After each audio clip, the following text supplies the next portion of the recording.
ایک مرتبہ بغداد میں ایک شخص آیا جو منکر خدا تھا اور کوئی دلیل ماننے کو تیار نہیں ہوتا تھا۔ کہتا تھا کہ میری عقل میں یہ بات نہیں آتی کہ خدا ہے، بلکہ یہ کائنات خود بخود چل رہی ہے۔ اور کا جو وزیر تھا، اس نے شیخ مفید سے درخواست کی کہ سب عالم اسے سمجھانے سے قاصر ہیں، آپ ہی کسی طرح اس فتنے کا مقابلہ کریں۔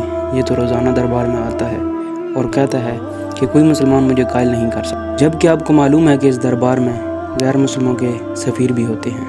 شیخ مفید نے کہا کہ اچھا، اگر آپ کی خواہش ہے تو ٹھیک ہے، میں آتا ہوں۔ بہرحال شیخ مفید دربار میں پہنچے اور اس شخص سے کہا کہ تو نے ان سب کا مقابلہ کیا اور تیرا دعویٰ ہے کہ کوئی بھی تجھے جواب نہ دے سکے گا، تو ٹھیک ہے، کل میں وقت پر پہنچ جاؤں گا اور تجھے تیرے سوال کا جواب دوں گا، لیکن دیکھ ایسا نہ ہو کہ تو گھبرا کر کہیں فرار ہو جائے اور یہاں واپس نہ آئے۔ اس نے اطمینان سے کہا کہ فرار ہونے کا امکان نہیں، مجھے تو آپ کی جانب سے کوئی خطرہ نہیں۔ شیخ مفید نے کہا کہ کل دیکھیں گے کہ کون فرار ہوتا ہے۔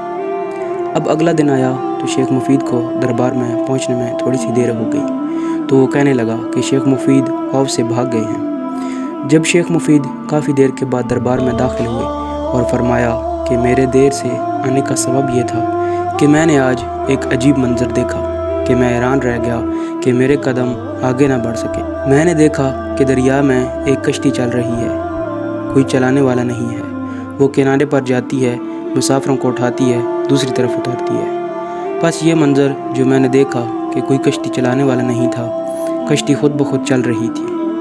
شیخ کی اس بات کو سن کر دہریے نے ایک کہکا لگایا اور کہا، کس احمق سے میرا مقابلہ کروا رہے ہو؟ یہ تو ممکن ہی نہیں کہ جب کوئی چلانے والا موجود نہیں تو کشتی یہاں سے وہاں کیسے جا سکتی ہے؟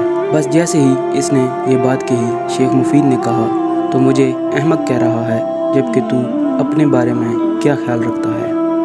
جب تو ایک کشتی کے بارے میں تصور نہیں کر سکتا کہ اتنی بڑی کائنات کے بارے میں تیرا کیا خیال ہے؟ بغیر چلانے والے کے یہ کائنات کیسے چل رہی ہے؟ ایک مرتبہ دہریہ بے اختیار کہہ اٹھا کہ آج تک کسی نے اس طریقے سے مجھ سے مناظرہ نہیں کیا، اور وہ کلمہ شہادت پڑھ کے مسلمان ہو گیا۔